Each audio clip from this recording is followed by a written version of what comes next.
Welcome to the Zealous Podcast. I'm your host, Rocky Snyder. This week, I've got Dr. Ernie Reimer in the house, actually out of Kentucky, near Louisville. He's a sports scientist and has created some amazing items that will help from rehab to return to performance with his company, FYTT, F-Y-T-T. While you're thinking about sports science and science in general, you may want to be heading to the East Coast January 27th, 28th to PhysioX Physical Therapy in Needham, Massachusetts, where I'll be doing a course called Implementing Foot Wedges into Exercise Programs for Improved Performance. I'll also be following that up on the West Coast the following weekend, February 3rd and 4th in Capitola, California at RFC. For more information, just go to RockySnyder.com. While you're at it, follow us on Instagram at Rocky_Snyder. Click the subscribe button and enjoy the show. Well, welcome back to another episode of Zealous. This week, I've got Ernie Reimer, PhD, with me, and we're just going to jump right in. He is an expert in sports science, and I love geeking out on science. So Ernie is about to give us a full-on course. I won't say 101. I think we're beyond that now, but we're going to dive into sports science, what he's doing, his path, and so on. So first of all, Dr. Ernie Reimer, welcome to Zealous.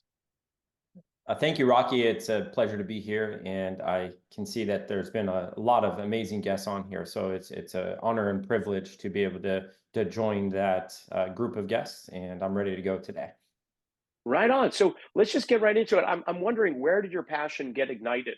You grew up in Southern Arizona, and I'm sure there's a lot of activities there, but what drove you into the world of sports science?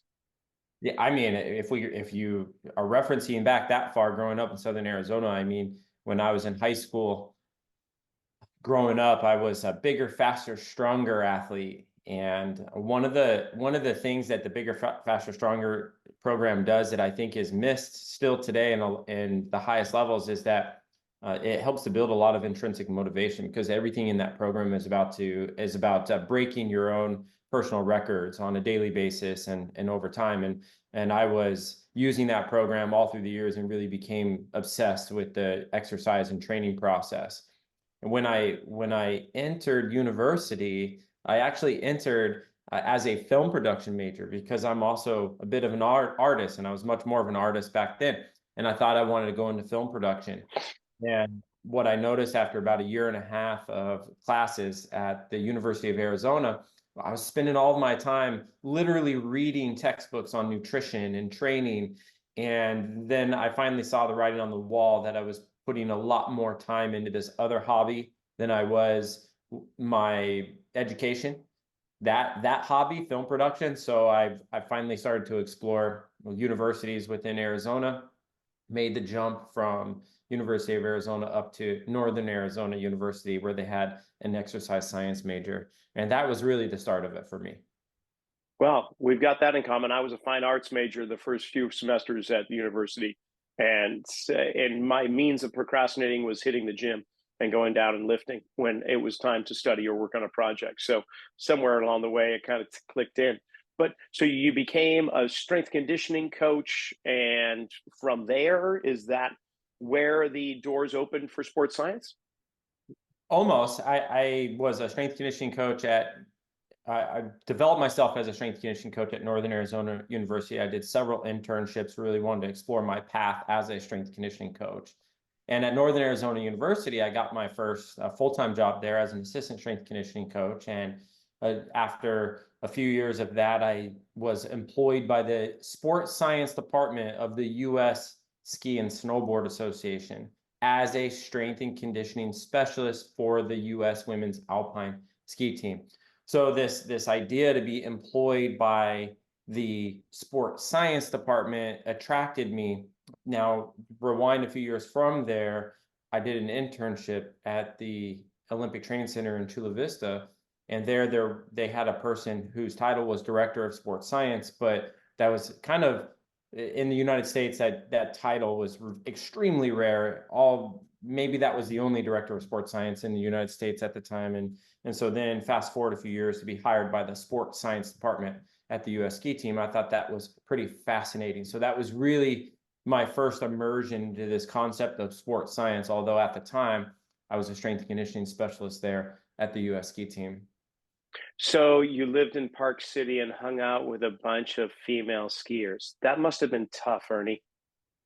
Well, actually, it had its challenges because first of all, I didn't know how to ski, and I had never traveled extensively to different countries. And so when you land in Munich and you have to make a drive on the Autobahn to a mountain range in Austria that I've never been to in different languages, it was pretty tough. But the other thing that was actually challenging is that those skiers are extremely motivated and they have very, very high expectations of the people that are helping them, being their coaches and their support staff. Okay, I was being sarcastic in a way, but now that you put it out like that, what an amazing growth rate you must have gone through. I mean, they just basically threw you right into the fire, but in this case, it was an avalanche. It truly was. I mean, I teach leadership courses now within the healthcare system, and I tell stories about my time at the ski team, talking about how in order to really be successful, you have to be willing to fall on flat on your face, and you have to allow the people around you to help them be more successful. And my first experience with the ski team, I was 3 weeks into the job. We were in New Zealand. I'd skied 2 days in my life, and this is the first time I'm meeting all of the coaches and the athletes that I'm going to be working around. And I literally fell on my face, meaning crashed on my skis 40 times my first day on snow. Wow. Okay, so I know Greg Rose with TPI. When I was going through some of those courses there with him and Dave Phillips and Jason Glass and the other guys there, Tom House, and but Greg would say he would pick up a club and he says, if you don't play golf, don't ever touch this. This is poison. If you're going to be working with golfers and you grab a club, they're going to tell instantly if you understand the sport in regards to like participation. But you grabbed the skis and you went for it. And so how was it that you achieved respect? Just kind of like a side note conversation here. If they see you put on the skis and you're crashing down the bunny slopes, the intermediate slopes right away, I mean, how did you earn their respect? Well, for the record, I wasn't just crashing down the bunny slopes because they don't ski on bunny slopes. So I was literally down really difficult terrain. And it took a little time. I think a couple days into that trip, we got to do our first dry land session. I got some advice from the coaches. Hey, like, we are skiing, so this is going to be their first interaction. And I just did a session, and afterwards, some of the coaches who were watching, everyone was vetting me. The athletes were testing me, and they're just like, hey, they were really engaged. Nice job. And what everyone had to recognize was that I wasn't coming on to be a ski coach. I was coming on to be their strength and conditioning coach and a health and performance liaison. And so my expertise wasn't in skiing. My expertise was in helping athletes develop the physical fitness they needed to get better at their craft and to be able to pursue their craft with greater intensity, greater volume, and without as much risk of injury. That was really the core of it. And over time, I think the athletes started to buy into that. Okay, and then with that experience, you were in it. You were like sports science. I'm not going to leave strength conditioning necessarily because it's a part of it, but I want to pursue this whole emerging field. Is that accurate? Yes, it is. And it's like you said, a period of exponential growth, right? So I come into the sports science department, I'm traveling, I'm understanding different world cultures and how to fit in. I'm understanding how to meet the expectations of really high level, highly motivated athletes. And I'm surrounded by a group of people who are truly exceptional in their own way. When I was employed by the US ski team, I was surrounded by a handful of people who had PhDs. It is true today, it's fairly rare for a sport organization to have more than one PhD today. But this was the years 2007 to 2013, and we have a PhD in sports nutrition, we have a PhD in biochemistry, we have a PhD in physiology. And I'm surrounded around these people, and I'm learning all these skills and gaining all this new knowledge in these areas outside of strength and conditioning. At this time, we're still the sports science department, and I'm really open to this idea, and I'm growing, like you said, at a very rapid rate with my own knowledge and skills and insight as a professional. But the way things evolved over the years is that with the Olympic ski cycle, you have about 6 to 8 weeks in the summertime to do true bona fide strength and conditioning, where that is the highest priority. And then you go on all these on-snow camps. So in August, at the time while I was there, we would go to New Zealand.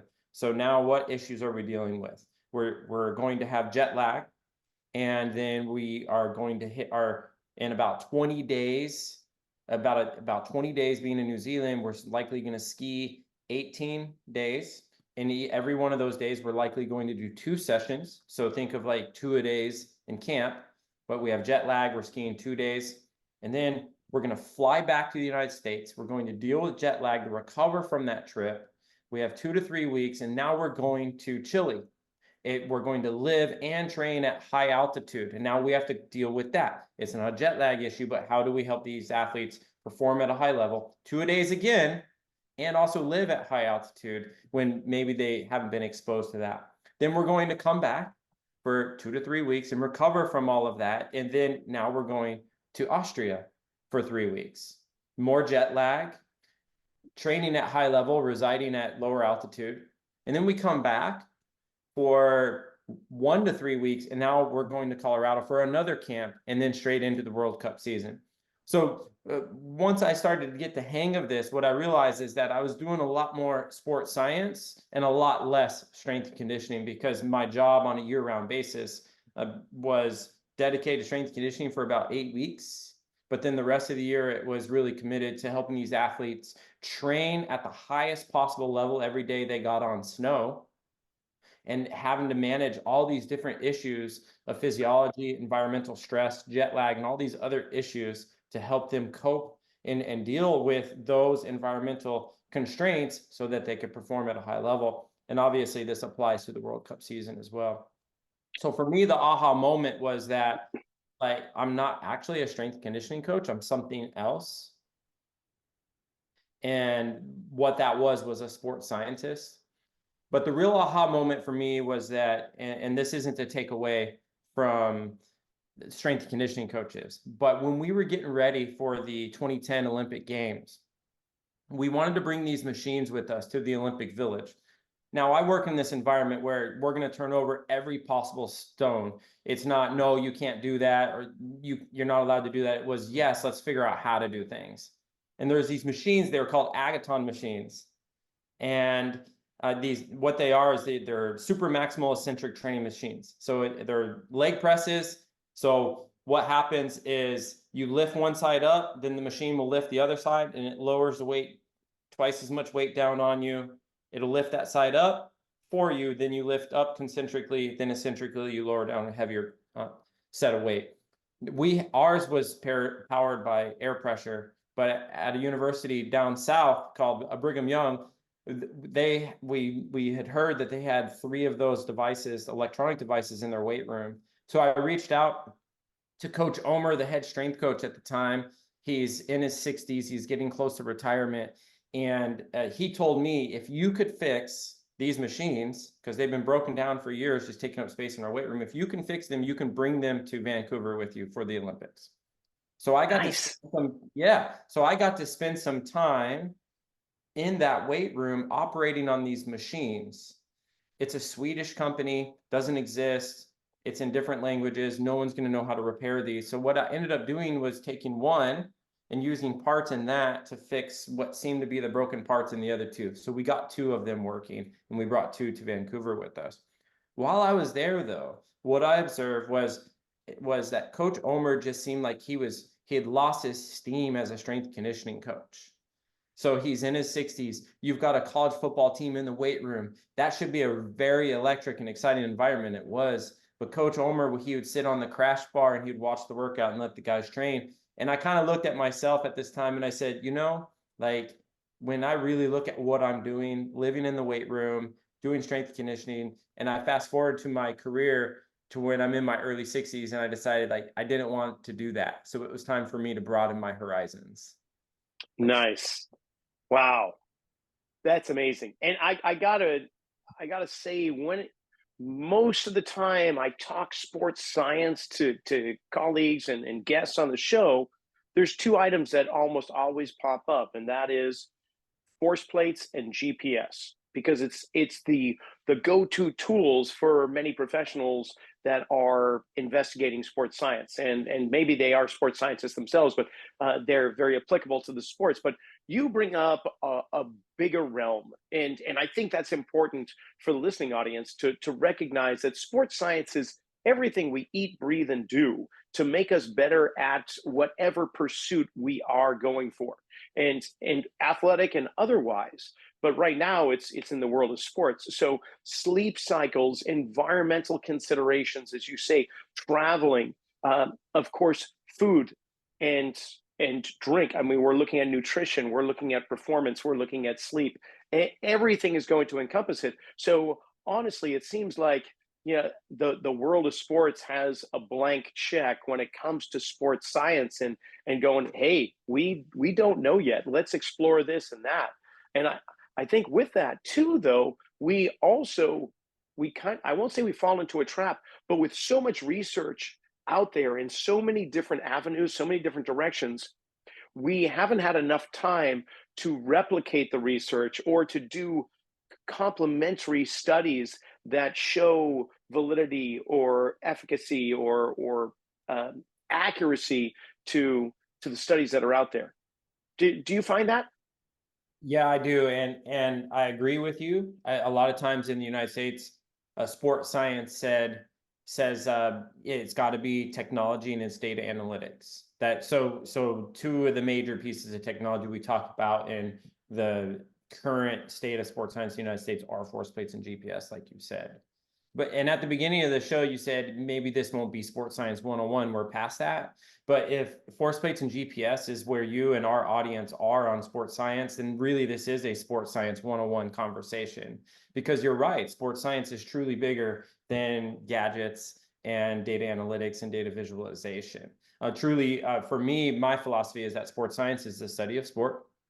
And what we study really just depends on what our issues are and what our goals may be. And so if your goals are to maximize athlete health and performance, and that's what our sports science emphasis revolves around, remember that when you and I pass the CSCS exam, there's a big section that is on scientific principles. And when the registered dietitian passed their exam, there's a big section on the scientific principles of nutrition. And when the athletic trainer passed their ATC exam, there's a big section on scientific principles. The primary care sports medicine physician, the applied sports psychologist, the sports mental health professional, whoever they may be, all of us pass the big science tests to be able to become the subject matter expert that we are. But if we start to just modify how we operate as professionals just a little bit, if we don't leave those scientific principles behind and we bring some of those scientific processes forward with us, then truly all of us have the potential to be a sports scientist. I just happen to be one who considers myself to be a bit of a jack of all trades. Got it. So essentially, I mean, you're looking at sports science as an all-encompassing term that covers everything that the athletes or non-athletes alike are doing. So I guess this brings me to a question outside the realm of sports in a way, into more of the general populace, because you're in Louisville and you're at a health, what is the name of the place that you now reside or work at? Well, I reside in Louisville, Kentucky, and my employer is U of L Health. We're the healthcare system that is tied to the University of Louisville. Great, because I think it goes into my question. How do you apply your expertise to the non-athletic population? I'm thinking about the huge population of baby boomers that are now in their 70s and beyond, and the aging Gen X and so on.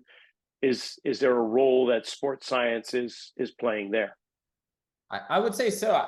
The company mission, and I'll read it, I just pulled it up, is as an academic healthcare system, we will transform the health of the communities we serve through compassionate, innovative, and patient-centered care.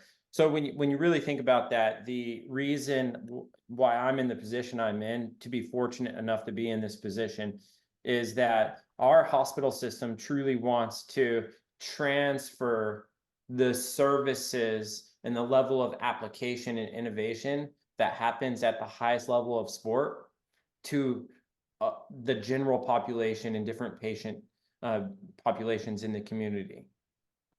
Can you give me a little example of that?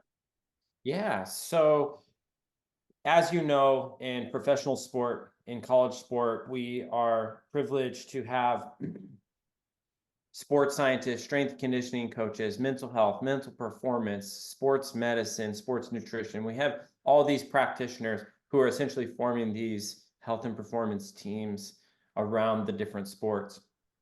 And then that's what we do at the highest level. But what about the high schools? What do they have? Do they have that same level of application and support? And at U of L Health, we also provide sports medicine services to 14 high schools in the community. And so what that means is that we have full-time athletic trainers positioned at all these different high schools. But as we dive into this further, we now have introduced strength and conditioning coaches to those high schools that are furnished by U of L Health. And those strength conditioning coaches now have technology in their hands, software, other physical assessment technologies in their hands to be able to serve these high school kids. And not only that, but our physical therapy clinic now has force plates, markerless motion capture systems to be able to treat the patients that they serve from the gin pop.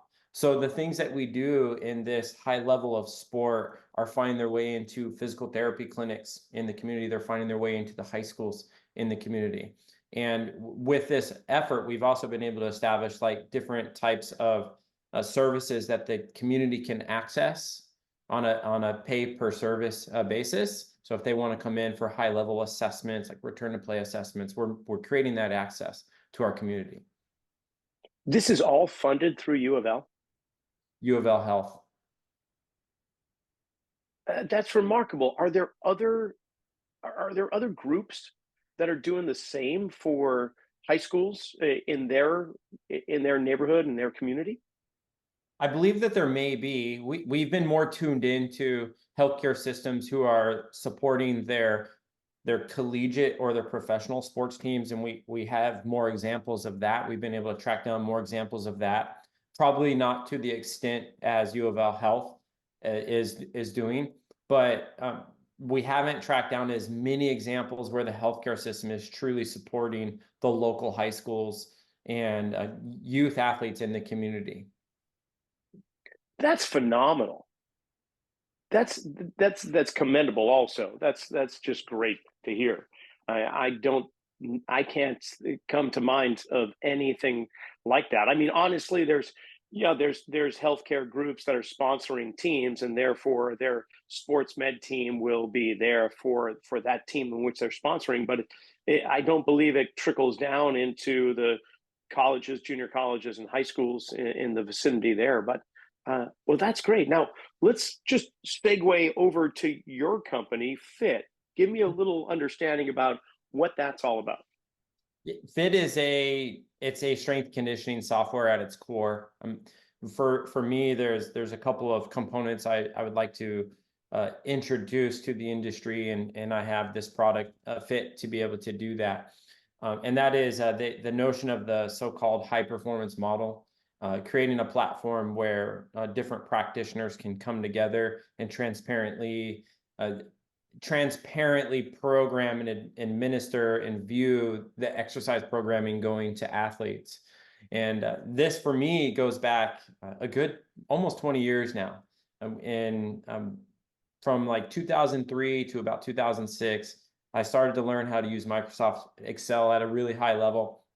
And by 2005, I launched our first really comprehensive strength conditioning management system using Microsoft Excel.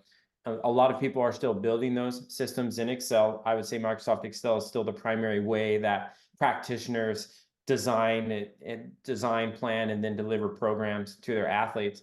And the system I developed in 2005 and 6 would rival most systems that people are developing today in Excel. But over the years, I developed with each stop, I developed more and more strength and conditioning management systems based on the methodologies that different strength conditioning coaches wanted to use. And so as you fast forward through this journey, building a strength conditioning management system for different coaches at NAU, then at the US ski team, then at University of Utah, each of my stops along the way, finally, a person who was eventually going to become a colleague of mine, Todd Miller, he reaches out to a faculty member at Utah and says, I'm looking for someone who has exercise data on athletes. That professor introduced Todd to me, and I learned a little bit about what Todd was trying to accomplish. I let him know I have a long history in strength conditioning management systems, and we decided we would come together and found this product, FYTT, which we launched to the market in 2020. And just after we went home for COVID is when we launched to the market. And it's truly just a strength conditioning system which allows practitioners to design and deliver exercise programs to athletes. So an athletic trainer can develop your risk mitigation programs, your prehab programs, even rehab. The strength conditioning coach can do that, and it can all be done seamlessly in one platform and then deliver to the athlete. There's other products like ours on the market. I would say that the thing that makes our product pretty special is that I'm still heavily involved with the company. I'm still a director of sports science for a major university. And that's pretty unique because a lot of the companies that are out there and gaining prominence don't necessarily have that. We also just have some sophisticated features that I feel can really benefit some people. But we have a lot of happy customers out there. It's really improved the workflow for the strength conditioning coach. And I think the athletes appreciate the experience as well. As a sports scientist, for me, it's really important to honor the mission of our company, which is to transform the health of the communities we serve and be able to take the things we're doing at the highest level and push that into the community. Our system is being used by our high schools, but it's more than that for me. Like, I really just want to give something back to the profession and the industry. And if this product is a legacy I can leave to the industry, I hope that I can. Through this. Hopefully, I'm just getting started. There will be other big things I can do that can leave a big, powerful legacy within the industry and really improve the health of the practitioner, not just the athlete.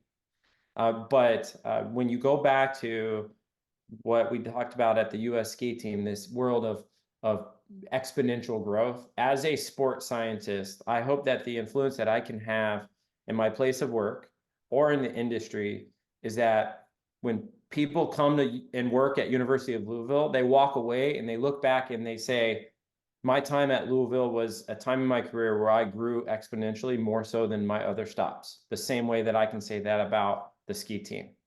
And I hope that people who maybe embrace a product like FYTT come in and go, our ability to consult and interact with this company helped me get on an exponential growth curve in my knowledge and skills as a practitioner that I wouldn't have seen anywhere else. And so in a way, we're still embracing that mission. But for me, it's to really help. As a sports scientist, I'm trying to help everyone around me and create an environment where everyone around me can grow exponentially, even if they don't interact with me on a day-by-day basis. Marvelous. So with this program, this software, you bring in the athletic trainer with the strength coach. So is it my understanding that you can go from acute care all the way through the spectrum, return to performance to peak performance with everyone collaborating with it, and it is just this kind of seamless progression from that acute to peak? That is the vision, is under this notion of the high performance model. You have this idea that everyone is fully integrated and they're working together for the benefit of the athlete in the sports that they serve. But we have certain constraints in that. For example, a very common thing might be the strength conditioning coach has their program. Maybe it lives on a spreadsheet or a piece of paper, but the sports medicine team doesn't have ready access to that to evaluate what's happening.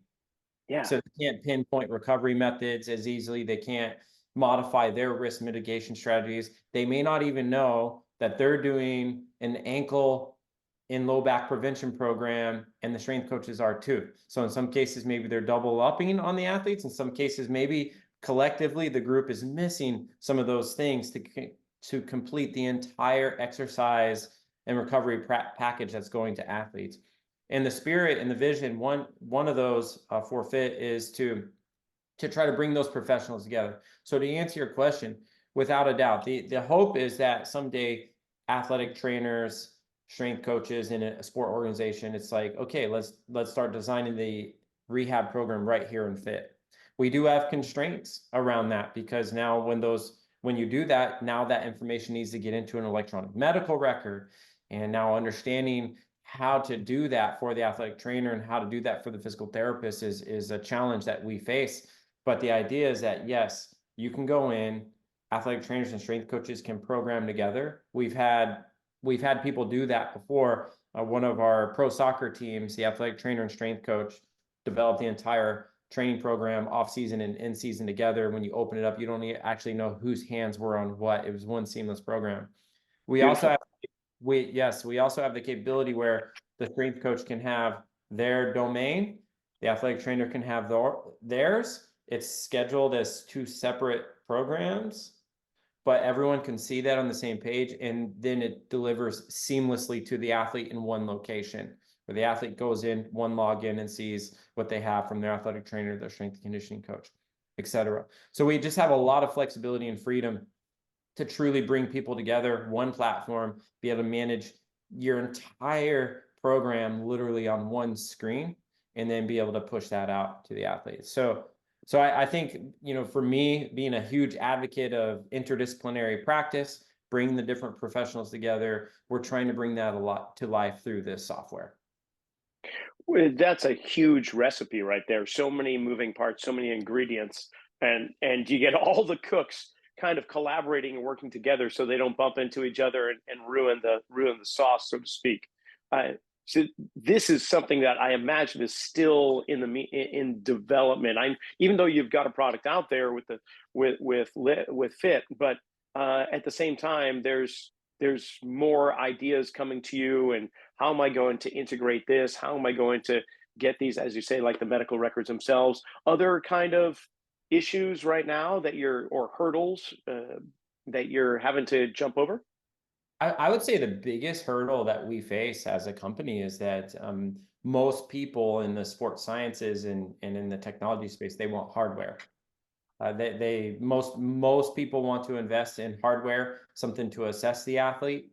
They don't want to invest in software, something that's going to manage data to make it easier for you to now implement training from that data. So the example would be, I believe you have technology in your practice, and the example would be, okay, we've done this sophisticated technology. It's eliciting these different outcomes in the data, but now how do you go from data to intervention? It's not sports science just to collect data and visualize it, right? It's applied sports science when we actually do something about the data we see on the screen. And there's a big disconnect there that I think the industry is missing. We collect all this data, even if we get good at visualizing it and having a cool dashboard, how do we go from data to intervention? And I think that one of the constraints we face is that most people in the industry are still just really attracted to having hardware technologies that can measure athletes in some way to get a lot of data. But if most people are being really honest with themselves, how much of that data are they actually using to modify the training for the athlete in real time? And so that's going to require education, knowledge, right? It's going to require more than just looking at a couple of numbers and going, okay, well, that's good. Let's keep on going with what we're doing.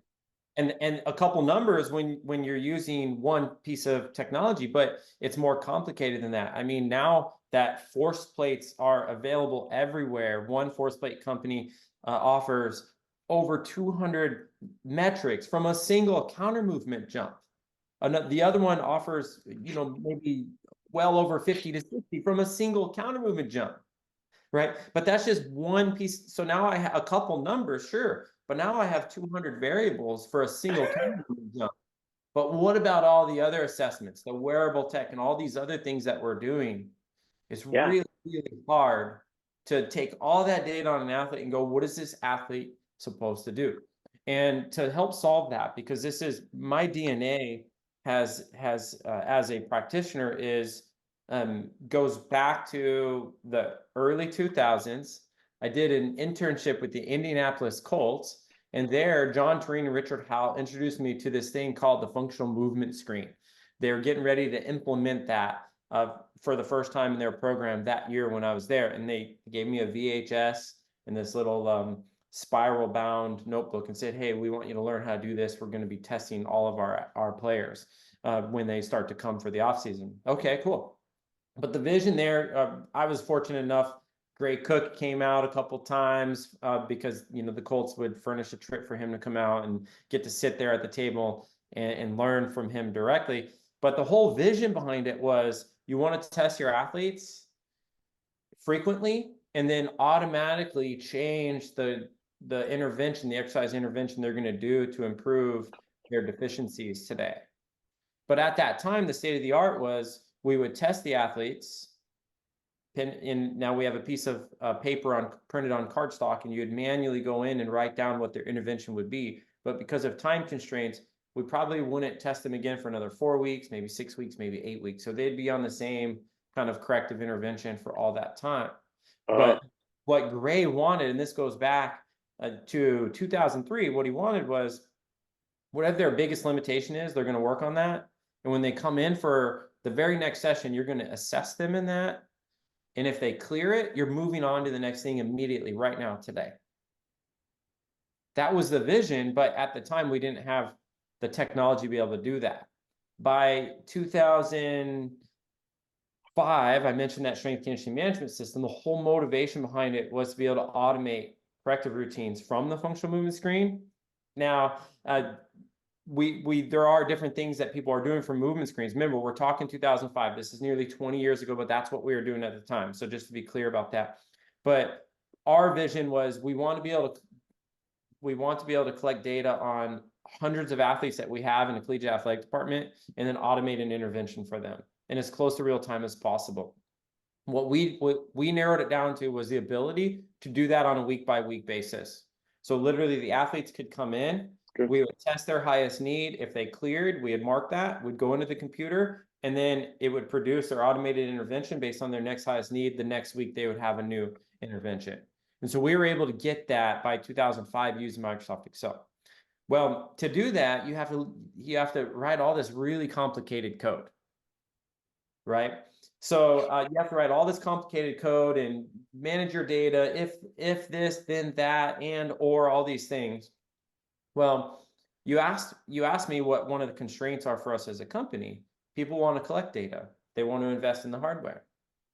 Where we're missing is the ability to go from the data we collect to the intervention.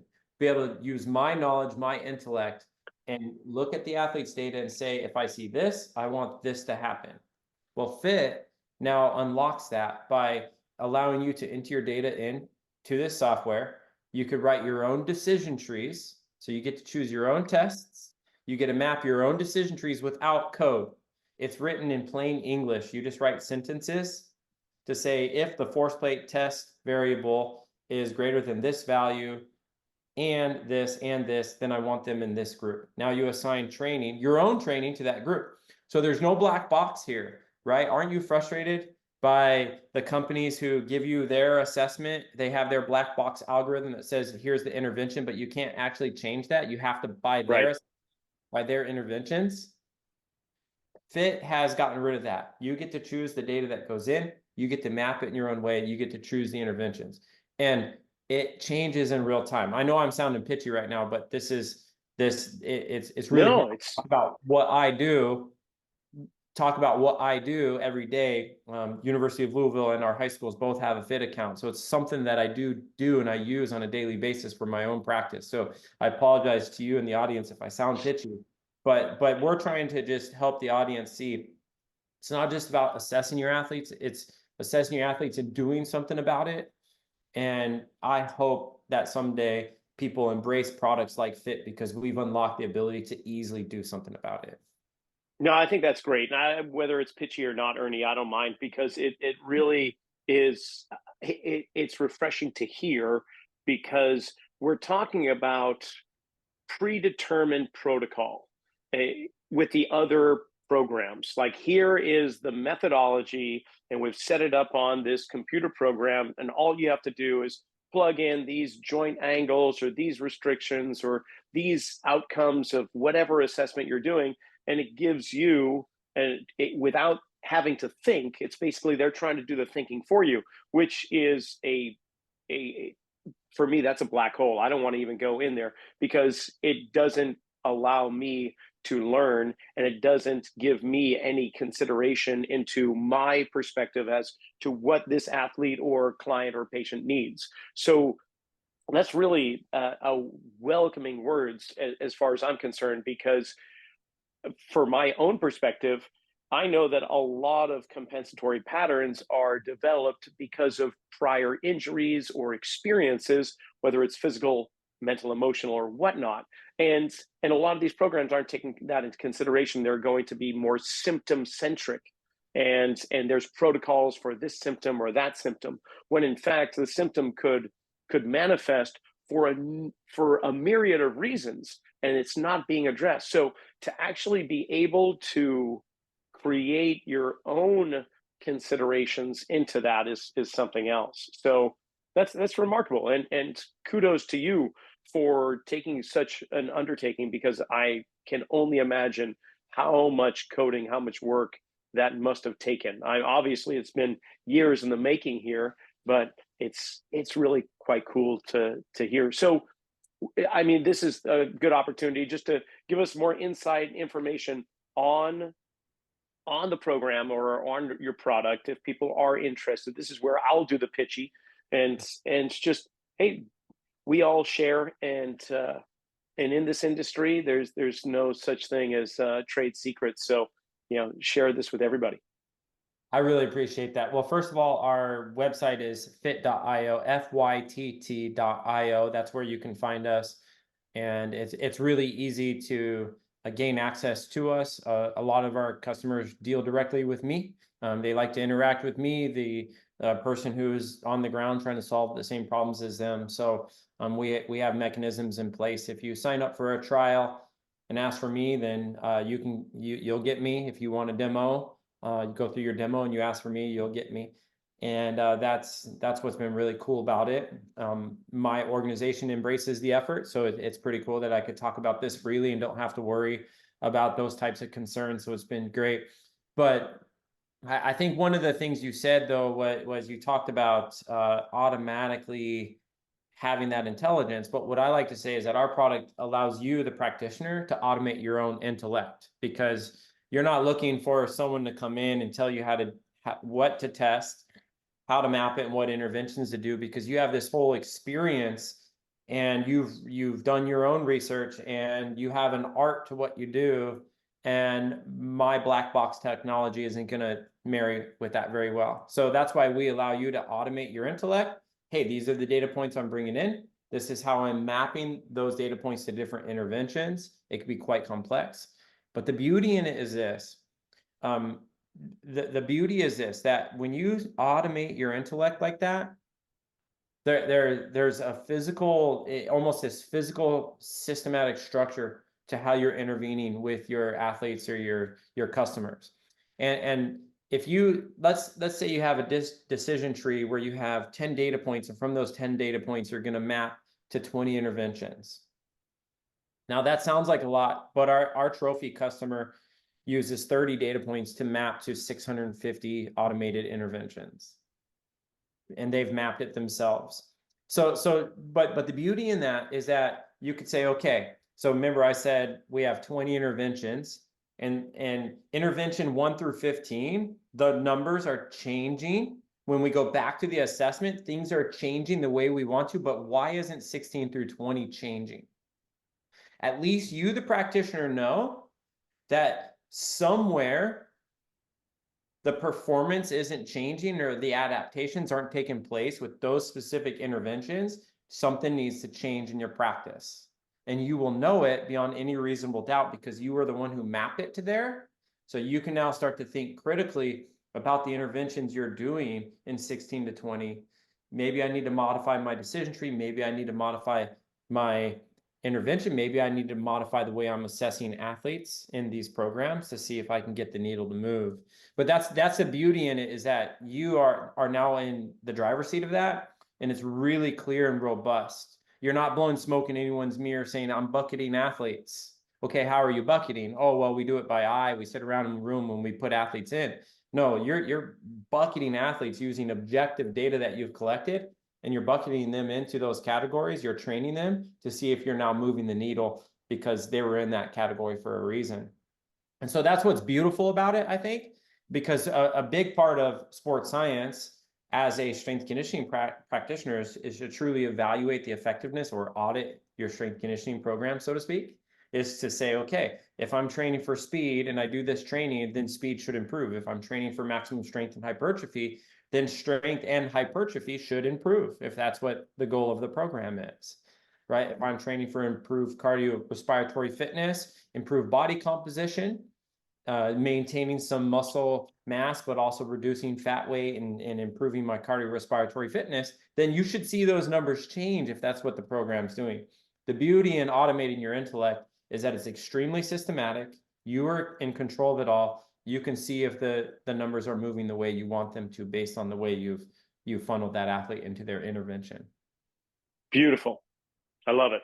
I'm going to definitely check some things out. This is something that's been on my mind, especially with the work that I do, because in my realm, there's so many protocols and they're based on symptoms or situations. And again, there's a whole bunch of ways that symptoms can be produced in the same area of the body.